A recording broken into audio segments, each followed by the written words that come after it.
Assalamualaikum warahmatullahi wabarakatuh. Kami dari kelompok 3 akan menjelaskan tentang proses penyusunan pesan bisnis. Contoh yang kita ambil yaitu bisnis masker. Di sini ada profil bisnis, kelompok bidang usahanya masker, nama pemiliknya owner masker, alamat bisnisnya di Jalan Dakota nomor 8A Sukaraja, Kecamatan Cicendo, Kota Bandung, Jawa Barat. Nomor teleponnya 022 62 1000. Tanggal pendirian bisnis pada tanggal 1 Maret 2020. Asal bahan bakunya di Bandung. Jumlah pekerjanya ada 6 orang. Jenis produknya kain corak. Memproduksi kainnya di PT Grand Textile Industry. Nama kelompok, saya sendiri Adianti Anissa. Yang selanjutnya ada Karin Aprilia. Selanjutnya ada Muhammad Iqbal El Islam. Selanjutnya ada Teresa Sylvia. Dan selanjutnya ada Tia Andini. Dan terakhir ada Ulfiana Dewi. Poin-poin yang akan dibahas sekarang ini, yang pertama, pengantar. Yang kedua, perencanaan pesan. Yang ketiga, penyusun pesan. Yang keempat, revisi pesan. Dan terakhir, kesimpulan. Selanjutnya saya akan membahas tentang pengantar. Pesan bisnis merupakan pesan yang digunakan untuk menyampaikan informasi mengenai penyelenggaraan kegiatan bisnis, baik secara tertulis maupun tidak tertulis, dari pengiriman kepada penerima, bisa perseorangan maupun organisasi atau bisnis yang lain. Di dalam komunikasi bisnis sendiri, adanya pesan bisnis dianggap penting demi dapat mencapainya tujuan bisnis maupun harapan yang dicapai. Tanpa adanya pesan bisnis, maka informasi-informasi yang seharusnya disampaikan tidak dapat tersampaikan. Agar pesan bisnis dapat tersampaikan dengan baik, adapun proses penyusunannya yang dilakukan antara lain, yang pertama, perencanaan pesan, yang kedua, penyusunan pesan, yang ketiga, revisi pesan. Perencanaan pesan. Perencanaan merupakan tahap pertama yang perlu diperhatikan dalam penyampaian pesan bisnis. Tahap perencanaan pesan yang meliputi tahap berikut ini: A. Penentuan tujuan. B. Analisis audiens. C. Penentuan ide pokok. D. Pemilihan saluran dan media. 2A. Penentuan tujuan. Tujuan yang disampaikan harus jelas, terukur, serta tidak bertentangan dengan tujuan organisasi. Contohnya, tujuan dari bisnis masker ini adalah untuk membantu dalam penularan wabah COVID-19, sehingga dalam hal ini masker berkeinginan untuk membuka bisnis dengan perusahaan penyedia bahan baku kain untuk masker yang memenuhi standar safety yang dianjurkan. Selanjutnya, saya akan menjelaskan tentang analisis audiens.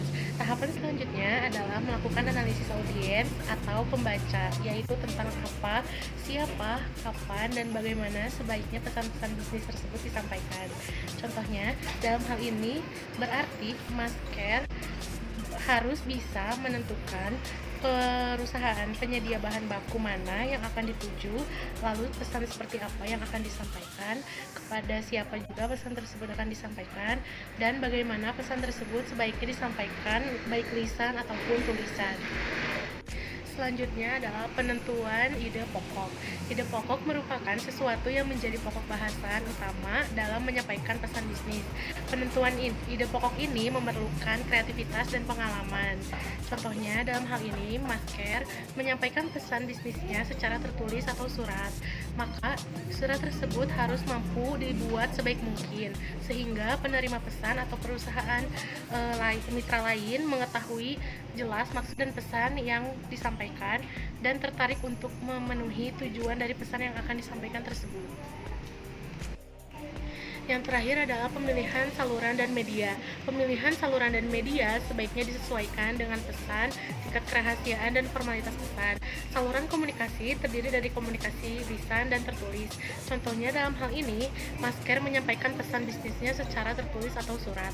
Maka surat tersebut harus dibuat sesuai kaidah penulisan surat bisnis yang disesuaikan dengan sifat, tingkat kerahasiaan, dan formalitas pesan. Contoh surat bisnis formal Maxcare mengirim surat kepada Grand Textile Industry hal permasalahan kain corak, yaitu ada kain corak tie-dye, kain corak bunga, kain corak kotak-kotak. Di sini ada contoh suratnya. Ini adalah pemahaman penerima. Oleh sebab itu, untuk mempercepat dan meningkatkan efisien penyusunan pesan, perlu mengorganisasikan pesan dengan baik. Pesan yang tersusun dengan baik kemungkinan besar akan menimbulkan feedback atau balas pesan yang baik pula ataupun sesuai harapan. Pada slide ke-16 masih tentang penyusunan pesan. Penyusunan pesan yang baik dapat dilakukan langkah-langkah seperti berikut. Yang pertama, pengelompokan ide dan disajikan secara logis atau dibuatkan outline-nya. Yang kedua, subjek dan tujuannya jelas. Yang ketiga, mencakup semua informasi yang penting yang ingin disampaikan dalam pesan tersebut. Dan yang keempat, terdapat relevansi antara subjek dan tujuan surat.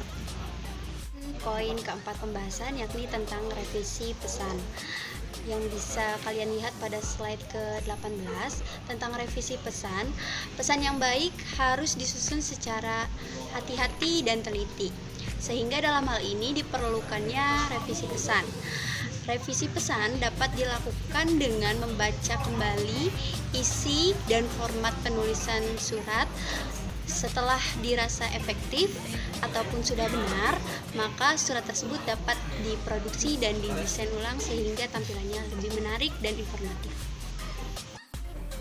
Kesimpulannya, jadi perencanaan pesan-pesan bisnis adalah suatu langkah strategi bagi pencapaian tujuan suatu organisasi secara menyeluruh dan merupakan salah satu faktor penentu keberhasilan komunikasi.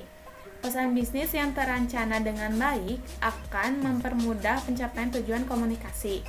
Proses penyusunan pesan bisnis diantaranya penentuan tujuan, analisis audiens, penentuan ide pokok, dan pemilihan saluran dan media.